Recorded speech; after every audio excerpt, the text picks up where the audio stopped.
संध्याकाळी 6 वाजण्याचा सुमार असावा. आकाशात काळेकुट्ट ढग जमून आले.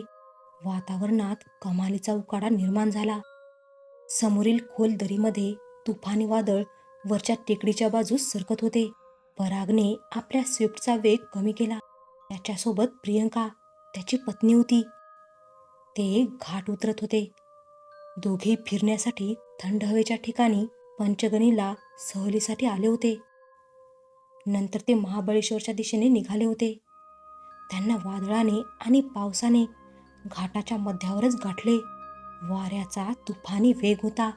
नाईलाजास्तव गाडीच्या काचा बंद कराव्या लागल्या. वादळामुळे समोरचे काही दिसत नव्हते. परागने गाडी थोडीशी बाजूला थांबवली. त्याचबरोबर पावसाची रपरप सुरू झाली. थोड्याच वेळात धुमसार पाऊस सुरू झाला. या पावसात गाडी वाहून जाते की काय असं त्यांना वाटत होतं. गाडीच्या छतावर पावसाचा लयबद्ध आवाज येत होता. पावसाचा एवढा जोर होता की आजूबाजूचं आणि समोरचं काहीही दिसत नव्हतं. वाऱ्याच्या वेगाने गाडी हलत होती. प्रियंकाला भीती वाटत होती. अगं, एवढी काय घाबरतेस? आपली गाडी बाजूला उभी आहे. पराग तिला धीर देत म्हणाला. पावसाचा थैमान बराच वेळ चालू होता. हळूहळू अंधार पडायला लागला. मला वाटतं आपल्याला निघायला हवं. किती वेळ आपण याच जागेवर थांबणार? परागने गाडी चालू केली आणि हळूहळू पुढे नेण्यास सुरुवात केली. ते किती वेळ गाडीत होते कदाचित त्यांनाही अंदाज नव्हता. आता रात्रीचे 9 वाजलेत. आपण कोणत्या तरी हॉटेलमध्ये उतरूया आणि जेवण करू. नंतर ठरवूया पुढे काय करायचं ते. प्रियंकाने प्रस्ताव मांडला. घाट उतरून गाडी सपाटीला लागली. पावसाचा जोर आता कमी झाला. एका मोठ्या वळणावर अचानकच त्यांची गाडी बंद पडली. परागने गाडी चालू करण्याचा प्रयत्न केला, पण गाडीने कुरकुर केली. यावरून अंदाज निघाला की गाडी आता चालू होणे शक्य नाही. पराग गाडीतून खाली उतरला. इंजिनजवळील लाईट लावली. बोनेट उघडले. रेडिएटरमधील पाणी संपले होते. इंजिनमधून वाफा बाहेर पडत होत्या. आता काही वेळ थांबावं लागणार हा विचार करून प्रियंका खाली उतरली आणि शेजारील दगडी कठड्यावर बसली. गाडीतील लाईट बराच वेळ चालू होती.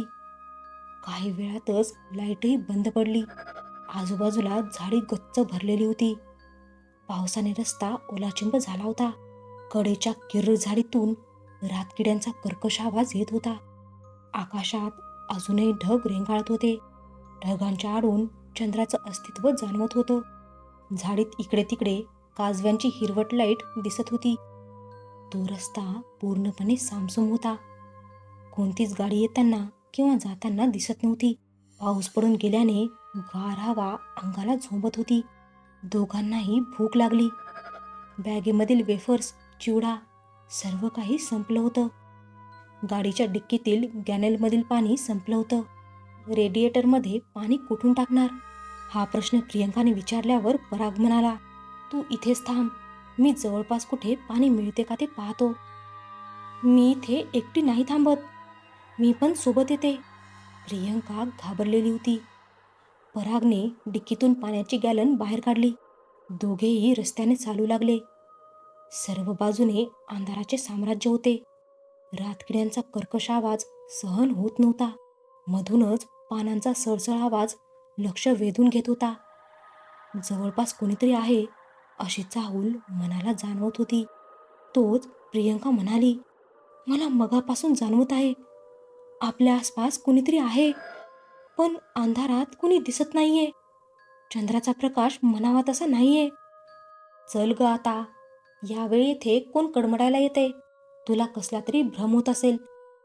समोरच्या एका लहानशा वळणावर दगडाच्या छोट्या तालीवरून पाणी खाली पडतानाचा आवाज दोघांनाही आला. तो कानोसा घेत तलीजवळ दोघेही गेले. ती ताल कमरे एवढी उंच होती. पाणी खळखळ वाहत होते. परागने पटकन गॅलन पाण्याच्या प्रवाहाखाली पकडले. अरे, गॅलन भरली. चल, आता निघायला काहीच हरकत नाहीये, प्रियंका म्हणाली. दोघेही झपाझप रस्त्याने चालू लागले. बोलता बोलता ते गाडीजवळ आले. परागने बोनेट ओपन केलं. रेडिएटरमध्ये पाणी ओतलं. आता आकाशातील ढग कमी झाले. चंद्राचा प्रकाश चांगलाच पडला होता. दोघेही गाडीत बसले. उतारच होता. परागने क्लच दाबला. गाडी पुढे सरकली. गिअर टाकल्याने गाडी चालू झाली. पुन्हा त्यांचा प्रवास सुरू झाला. रात्रीचे 10 वाजायला आले. रिमझिम पाऊस चालूच होता. दोघांच्या पोटात कावळे ओरडत होते. तोच समोर चौक आला. त्या चौकात बोर्डही दिसत नव्हता. रात्रीच्या वेळी कोणत्या दिशेने जायचे हेही समजत नव्हते. परागने गाडी थांबवली. आजूबाजूचे वातावरण एकदम शांत होते. अगदी खिळा जरी रस्त्यात पडला तरी त्याचा आवाज होईल एवढी शांतता. अचानकच परागला दिसलं की एक माणूस कंदील घेऊन गाडीच्या मागून गाडीच्या दिशेने येत आहे. पराग गाडीखाली उतरला. "अहो बाबा!" परागने आवाज दिला. हा आवाज ऐकून तो इसम गाडीजवळ आला. त्याचा चेहरा दिसत नव्हता. त्याच्या डोक्याला पागोटे, अंगात पांढरा सदरा आणि गुडघ्यापर्यंत आवरलेलं धोतर. पायात चपला नव्हत्या. तो जागेवरच शांत उभा राहिला. "बाबा, आम्हाला महाबळेश्वरला जायचं आहे. यातील कोणता रस्ता तिकडे जातो?" हे ऐकून तो काहीच बोलला नाही. अगदी शांत उभा होता आणि त्यांच्या चेहऱ्याकडे पाहत होता. त्या माणसाने कंदील वर केला. दोघांच्याही चेहऱ्यावर प्रकाश पडला. परागला मात्र त्याचा थोडासा चेहरा दिसला. तो रंगाने काळा होता. पांढरट मिशा, ओठावरून एक दात बाहेर आला होता. त्याच्या डोळ्यात विचित्रच हावभाव क्षणापुरते जाणवले. त्याने हाताच्या खुणेने डाव्या बाजूच्या रस्त्याकडे बोट दाखवलं, पण बोलला काहीच नाही. त्या इसमाने सांगितलेल्या रस्त्याने त्यांची गाडी पुढे जाऊ लागली. काही वेळानंतर त्यांना जाणीव झाली, आपण ज्या रस्त्याने चाललो आहे तो डांबरी रस्ता केव्हाच संपला होता. हा रस्ता दगडधोंड्यांनी भरला आहे. परागच्या मनात शंका आली. महाबळेश्वरपर्यंत पक्का रस्ता आहे, मग हा रस्ता कोणता? आपण रस्ता चुकलो आहोत. त्या माणसाने आपल्याला फसवलं आहे. पराग गाडी थांबवणार तोच त्यांना समोरील झाडीत रस्त्याच्या कडेला दिवे दिसले. काही वेळातच गाडी एका कौलारू घरासमोर थांबली. पाऊसही थांबला होता. गार वारा सुटला होता. ते घर अगदी व्यवस्थित होतं. समोर पटांगण, ऐसपैस पडवी, आत 2 दरवाजे. घराच्या कुठल्या तरी कोपऱ्यातून जनावरांच्या गळ्यातील घंटांचा मंजूळ आवाज येत होता. परागने कानोसा घेतला, पण चाहूल लागत नव्हती. पराग खाली उतरला. त्याने घराच्या आवारात प्रवेश केला आणि घरातील मालकाला आवाज दिला. कोणीच प्रतिसाद दिला नाही. शेवटी परागने दार ठोठावले. तोच एक खेडवळ इसम घराच्या डाव्या बाजूच्या भिंतीच्या कडेने पडवीत आला. त्याला पाहिल्यावर ओळखल्याचा दावा केल्याच्या आवाजात पराग म्हणाला, "बाबा, तुम्ही इकडे? आणि एवढ्या लवकर कसे आलात?" यावर तो काहीच बोलला नाही. त्याने घरात येण्यास खुणावले. तोपर्यंत प्रियंका गाडीच्या खाली उतरली होती. दोघेही त्यांच्या मागे गेले. घरातील माजखोलीच्या जिन्याने तो त्यांना वर घेऊन गेला. त्या खोलीच्या शेजारी आणखीन एक खोली होती. ती अगदी व्यवस्थित होती. "बाबा, इकडे हॉटेल वगैरे नाही का? एवढी रात्र मुक्काम करायचा होता. सकाळी आम्ही आमच्या प्रवासाला निघू," पराग म्हणाला. यावरही तो काहीच बोलला नाही. फक्त खुनेने बसायला सांगितले आणि खाली निघून गेला. तो खाली जाताच काही वेळ भांड्यांचा आवाज आला. त्यावरून त्यांना जाणवत होते की जेवणाची उत्तम सोय केलेली दिसत आहे. अगदी 10 ते 15 मिनिटे झाली असतील. तोच तो इसम वर आला. त्याने त्या दोघांना खुनेनेच खाली येण्यास सांगितले. त्याचे असे वागणे दोघांना विचित्रच वाटत होते, पण दोघांच्याही पोटात कावळे ओरडून थकले होते. केव्हा एकदाचं 2 घास पोटात ढकलतो असं त्यांना झालं होतं. एकदाचे झरझर जिना उतरून दोघेही खाली गेले. समोर माझघरात ऐसपैस जागा होती. जमिनीवर चादर अंथरून पंगत तयार करून एक एक ताट ठेवलं होतं. ताटात भाकरी, भात, भाजी, चटणी, ताक वगैरे सर्व काही होतं. पाण्याचा तांब्या समोर ठेवला होता. काही वेळातच जेवणास सुरुवात झाली. त्यांना जे काही हवं नको ते तो सर्व पाहत होता. तो काहीच बोलत नव्हता. फक्त खुनेने सांगत होता. एकदाची पोटात भर पडली त्या माणसाने त्यांना पुन्हा वरच्या खोलीत आणले. त्यांना चादरी दिल्या आणि झोपण्यास सांगितले आणि जिना उतरून खाली गेला. तो गेल्याची खात्री होताच पराग म्हणाला, मला आश्चर्यच वाटत आहे की आपण इथे आलो त्या अगोदरच तो माणूस आपल्याला कंदील घेऊन रस्त्यात भेटला. जेवणही लगेच तयार केलं. पण हे कोणी केलं असेल? घरात तर दुसरा कोणीच नाहीये. मग खरं काय ते पाहायला हवं. पोटात भर पडल्याने त्यांच्या मनात शंकेला जागा मिळाली. तू येथेच थांब, मी खाली पाहून येतो काय भानगड आहे, पराग म्हणाला. तो हळूहळू चोर पावलांनी खाली गेला. माझघरात शांतता होती. पुढे स्वयंपाक खोलीत गेल्यावर त्यांना तिथे कोणी दिसलं नाही. जेवणाची ताटं स्वच्छ करून फळीवर ठेवलेली होती. एवढ्या लवकर ही भांडी कुणी धुतलेली असतील? परागला आश्चर्य वाटलं. शेजारी डाव्या बाजूला धान्याची पोती एकावर एक रचून ठेवलेली होती. उजव्या बाजूला पुन्हा एक दरवाजा दिसला. तो बंद होता. पराग चोर पावलांनी त्या दरवाजाकडे गेला आणि दरवाजाला हात लावल्याबरोबर तो उघडला. समोर पाहतो तर सपाट मैदान. अगदी 2 गुंठे जागा असावी. त्याच्या पुढल्या कोपऱ्याला एक विहीर होती. विहिरीवर रहाट बसवलेला होता. त्याची दोरी विहिरीत सोडलेली होती. आजूबाजूला लहान लहान झाडे होती. आकाश अगदी निरभ्र होते. चंद्राचा उजेड पडला होता. त्यात सर्व काही स्वच्छ दिसत होतं. परंतु तो माणूस काही दिसत नव्हता.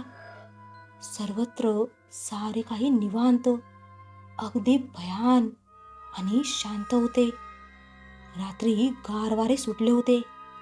बाजूच्या हिरव्यागार उसाच्या शेतातून सपसप आवाज येत होता. हवेच्या झोताने पानांचा आवाज भीतीचं वातावरण निर्माण करत होता.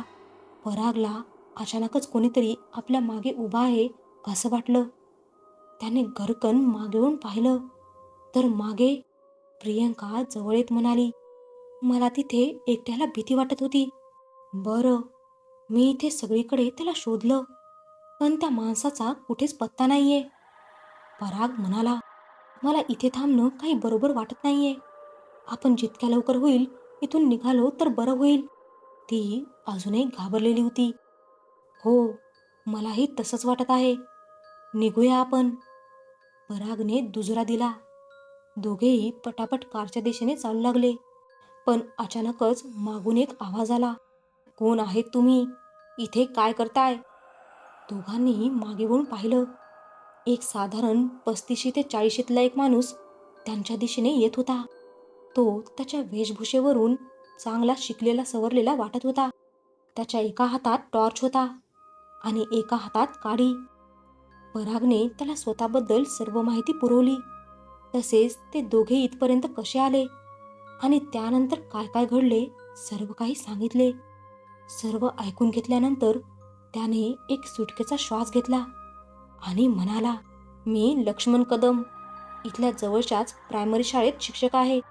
आणि तुम्ही ज्या व्यक्तीला भेटले, ज्यांच्या घरात तुम्ही आडोशाला आलात, ज्याने तुमच्या पोटापाण्याची सोय लावली, ते माझे काका दशरथ कदम. पण ते आता या जगात नाही. काय? पराग जवळजवळ किंचाळलाच. होय, बरोबर ऐकताय तुम्ही. ही एक मोठी दुःखद घटना आहे. साधारण 2 वर्षांपूर्वीची. माझे दशरथ काका खूप दिलदार माणूस, सगळ्यांना मदत करायला नेहमीच तयार. कित्येकदा अशीच काही ओळख पाळख नसतानाही रस्ता भटकलेल्या पाहुण्यांना ते सरळ घरी घेऊन येत असत आणि जेवल्याशिवाय पाठवित नसत. त्यांना मूलबाळ नव्हते. उदरनिर्वाहाकरिता वडिलोपार्जित मोठी शेती आहे. हे घर त्यांनी मोठ्या हौसेने बांधलेले. पण त्या रात्री तो अचानकच थांबला. काय झालं होतं नेमकं? यावेळेस प्रियंकाने विचारले. तेव्हाही असाच पाऊस सुरू होता आणि रात्रीच्या वेळेस 4 माणसं रस्ता बंद असल्यामुळे इथे पोहोचली आणि काकांनी त्यांना रात्रभर थांबण्याच्या विनंतीला मान देऊन त्यांच्या राहण्या खाण्याची सोय केली. पण ते चांगले लोक नव्हते. त्या रात्री काकाजवळ धान्य व्यापाऱ्यांकडून आलेली मोठी रक्कम होती, जी ते दुसऱ्या दिवशी बँकेत जमा करणार होते. त्या नराधमांनी ती रक्कमही लंपास केली आणि काका काकूंचा खूनही केला याच घरात. आम्हाला हे सकाळी समजलं. पोलीस तपास सुरू आहे, पण अद्याप कोणीच पकडले गेले नाही. आणि तेव्हापासून हे घर ओसाड पडले आहे. इथे कोणीच येत नाही. अधूनमधून आम्ही येऊन जातो. आज इथे उजेड दिसला आणि तुमची गाडी बघितली म्हणून लगेचच इकडे आलो. तर मामला असा होता. म्हणजे वाटेत भेटला तो इसम जिवंत माणूस नव्हताच मुळी. तो तर एक. पुढचा विचार येताच दोघांचाही चेहरा पांढरा फटक पडला. तोंडातून शब्दही फुटत नव्हते.